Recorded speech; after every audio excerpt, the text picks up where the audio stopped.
GST विभाग के अधिकारी सेवा शुल्क लेने के चक्कर में देश और प्रदेश के अंदर व्यापारी व उद्योगपतियों को नाजायज तंग कर रहे हैं और वहाँ सिस्टम बनाया हुआ है, या तो पैसे लाओ नहीं आपकी चेकिंग करेंगे।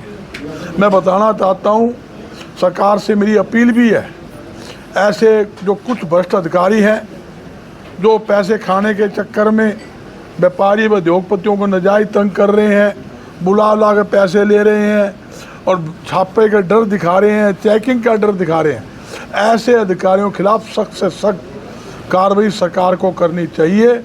और व्यापार मंडल, और हमें जहाँ भी कोई शिकायत मिलेगी, व्यापार मंडल पूरी तरह से ऐसे भ्रष्ट अधिकारियों के खिलाफ मोर्चा खोल लेगा और उनके खिलाफ सड़कों पर आंदोलन करेगा। आज व्यापारी उद्योगपति ईमानदारी से व्यापार करके लोग सरकार के खजाने में धन जमा करा रहे हैं। और मैं कहना चाहता हूँ, अगर व्यापारी भय मुक्त नहीं होगा और उद्योगपति भय मुक्त नहीं होगा, भय के साए में अगर व्यापार करेगा तो सीधा असर बेरोजगारी पे पड़ेगा, रोजगार पर सीधा असर पड़ेगा। रोजगार के अलावा और दुनिया भर की चीज़ें ऐसी है जिससे यहाँ दिक्कत आएगी।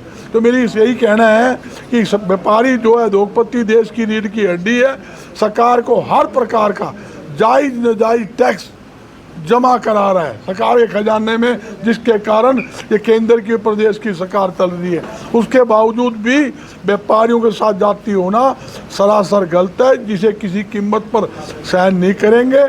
और फिर दोबारा कभी जीएसटी विभाग के अधिकारी ने बदमाशी करने की कोशिश की, पैसे ऐंठने की कोशिश की, तो उनके खिलाफ व्यापार मंडल पूरे हरियाणा के अंदर जोरदार आंदोलन करते हुए मोर्चा खोल लेगा, इसमें कोई दो राय नहीं। और एक मेरी सरकार से अपील और भी है, आज हरियाणा के अंदर क्राइम का अड्डा हरियाणा बन चुका है।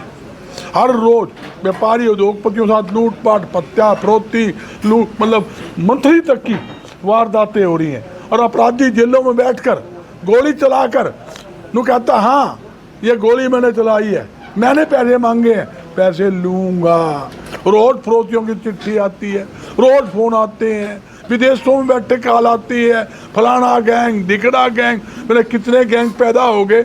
व्यापारी कमान दाने कुछ नामात्र काम है और ये चाहिए इनको 5-5 करोड़, 2-2 करोड़, 1-1 करोड़ पैसे फरोख्ती मांग रहे हैं। तो सरकार को अपराध पर अंकुश लगाने की सख्त जरूरत है, कठोर कदम उठाने की जरूरत है और अपराधियों को चीरा लगाने की जरूरत है। जैसे को तैसा अगर वो पटाखा बजाए तो सरकार को पुलिस के हाथ खोल देने चाहिए, सीधा उसके पैरों पर गोली नहीं, सीधा छाती और सिर पर गोली मारे, ताकि अपराधी दोबारा खड़ा होके अपराध करने की हिम्मत ना कर सके, फरोख्ती मांगने की हिम्मत ना कर सके। हमारा कर्जा मांगे या पैसे तेरा बाप कर्जा छोड़ के गया था पूरे तो न पिए देवांगे, ये स्थिति है। इतना भय, मतलब लाइन ऑर्डर की स्थिति, हर एक आदमी भय के साए में जीत रहा है। व्यापारी धोखे, आम जनता भय के साए में जी रही है।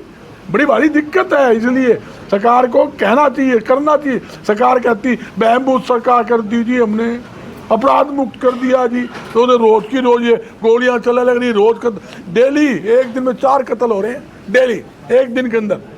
और क्राइम के मामले में देश में चौथे नंबर पर आज हरियाणा क्राइम के अंदर है, देश के अंदर चौथे नंबर पर। ऐसी स्थिति तो आज क्राइम का मामले की हो रही है।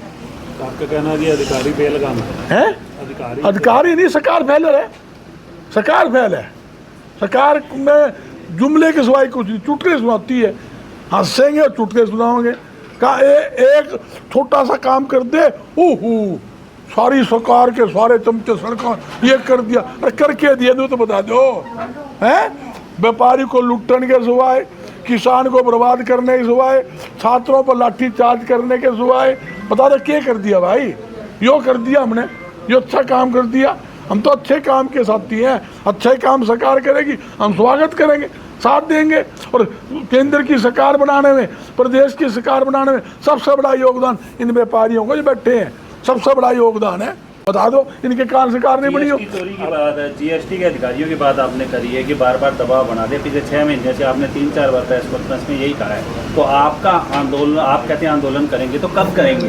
देखिए सुनो, जीएसटी के ऊपर पहली पीसी है मेरी यहाँ सरसा में, पहली इससे पहले मैं मीटिंग करके गया था 10 दिन पहले, जब 25 लाख रुपए की जब उससे डिमांड की थी दुकानदार का, वो एकदम से सरसे की बात है, बड़ा बुरा हाल उस व्यापारी का आज भी हो रहा है। भय जमा डरा बैठा है, किस्ता भयभीत है, ने आए भूत। दुकान तो एक छोटी सी लोहे का काम करे, 50 आदमी उसकी दुकान में घुस गए। को अफीम बेचा था भाई कि बुरकी बेचा था? तारे फुफ्फे जो अफीम बुरकी बेचा उनकी पकड़ लो ना है। इन लोहे के व्यापारी जो ईमानदारी से काम करते हैं उनको तंग करे, सराफा ने तंग करे, कपड़े वाला ने तंग करे। अरे एक क्या मैं कहना कौन चाहता, इन्होंने ऐसा गदर कर रखा है और व्यापारी डर का मारी कमजोर है, करे क्या, तंग करते हैं, नजायज तंग करते हैं, चुपके से हैं। इलाज करेंगे इनका, जहाँ में पता लगेगा हम मोर्चा खोल देंगे।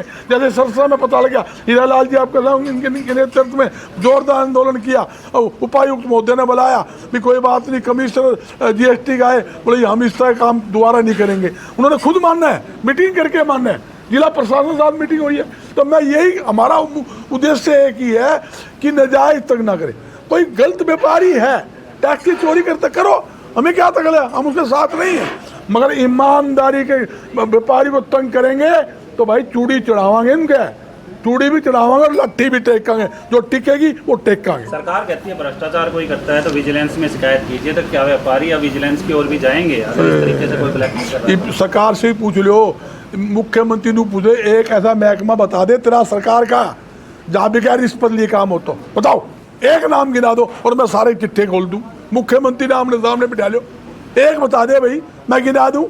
तहसील ले लो, मार्केटिंग बोर्ड ले लो, आबकारी का धान विभाग ले लो, GST विभाग ले लो, प्रदूषण ले लो, नगर निगम नगर परिषद, किस किस के नाम गिनाऊंगा। खुला रिश्वत लेने का काम है, खुली दुकान खोल रखी है भाई, पैसे लाओ, काम कराओ, अपने घर जाओ। प्रॉपर्टी ID बना के कभी पीछे सुने थे, लाखों रुपए प्रॉपर्टी ID नाम के बनाने के, कभी जिंदगी में कुछ नहीं। ये प्रॉपर्टी ID के भी पीछे लगेंगे हैं, ये हमारे फुफ्फे बढ़ गए, ये पीछे मंगे लाग रहे हैं। बताओ तो हल क्या है फिर? आंदोलन है, आंदोलन करेंगे, कर रहे हैं, करके हमारे तो रोज की 24 घंटे सुबह उठा है वो आंदोलन में ही उठा, सोवा तो आंदोलन भी सोवा।